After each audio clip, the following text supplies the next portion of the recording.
Hey guys, we're super excited to be here at the LA Fit Expo. It's our third year in a row. And what we're going to be doing today is we're going to be launching a tasty pastry. It's a low-carb Pop-Tart. It's got 3 to 4 grams of net carbs. And we love this show. This is our best place to be in LA.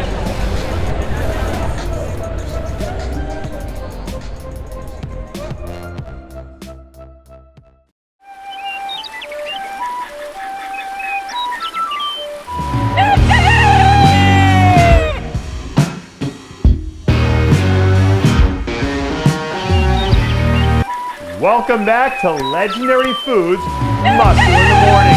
I'm Dave Palumbo, and today is Friday, February 26th, 2021. Let's find out what's going on in the world of bodybuilding and fitness. Happy Friday, ladies and gentlemen. The weekend is almost here, and we've got another great show lined up for you today, starting with this update on Nathan De Asha and his ongoing legal battles to keep the doors of his Prophecy Performance Center open.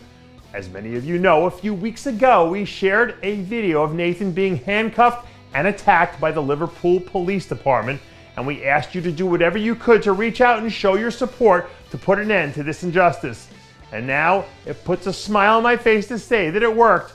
Earlier this week, Nathan shared news from a ruling by a local judge who determined that the gym was a valuable asset to the community and therefore should be allowed to stay open.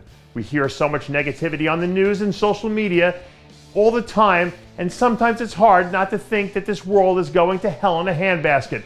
But then something like this happens, and it reminds you how powerful we are when we band together and stand up for what's right. So congratulations to Nathan, his staff, and all the people who had anything to do with making this possible. This is a major win. Now, on a lighter note, how about that Eduardo Correa? In case you haven't heard, Eduardo was back to full strength again and finally feels like he's his old self after having surgery all the way back in October to repair damage to his left knee.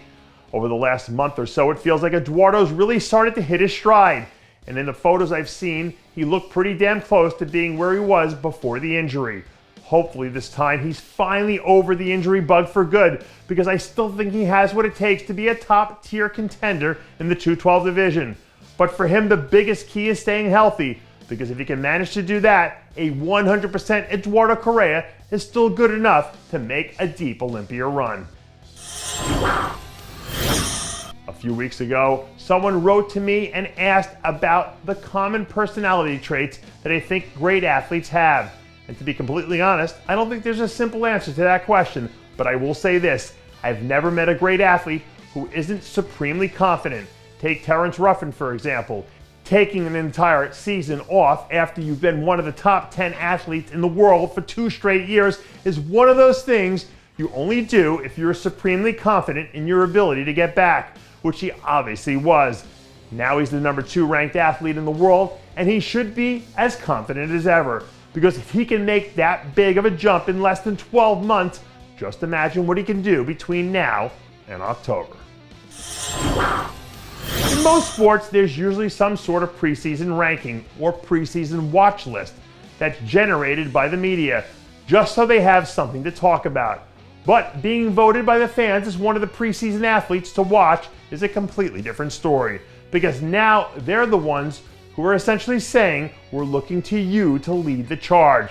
And right now, that's exactly where Ariel Khadr is heading into the 2021 season.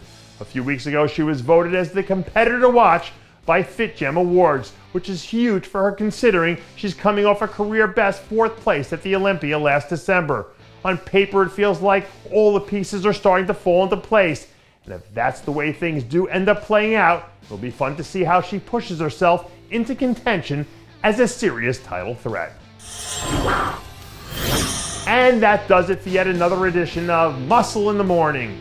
I'm Dave Palumbo, reminding you to always be true to your passions, and make sure to follow us on Facebook, Twitter, and Instagram.